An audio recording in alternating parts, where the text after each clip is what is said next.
front of your own door.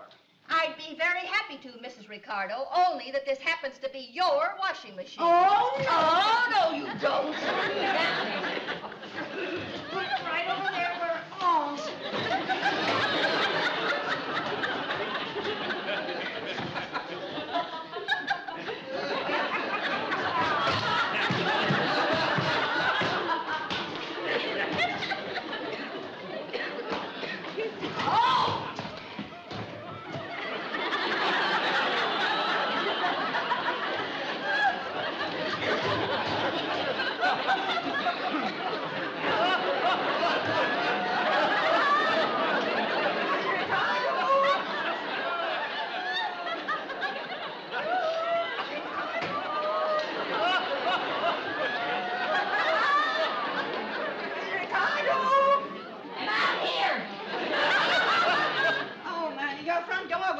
Miss Ricardo, well...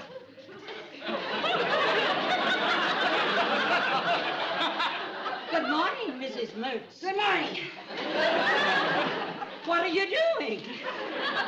We're moving Mrs. Mertz's washing machine in front of her door. No, we're moving Mrs. Ricardo's washing machine in front of her door. Well, if you don't mind my saying so, you're doing it the hard way. What's the matter? You seem to be angry with each other. I'll tell you what's the matter. Truce. Truce. I'll tell you exactly what happened.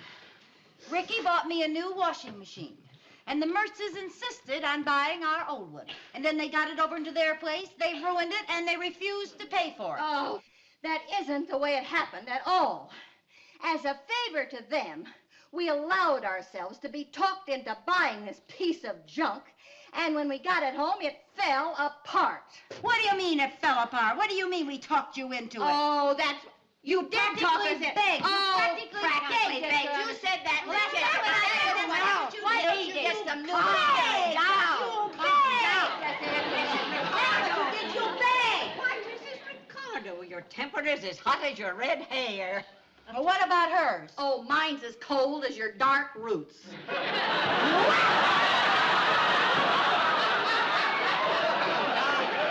Now, listen, let's see a minute. There ought to be some way to settle this in a friendly manner. There is. They can pay us our friendly $35. What? Well, now, wait. Just a minute. I'll tell you. I have a nephew who works in an appliance business. I'll ask him to look at it. Maybe he can fix it. How about that?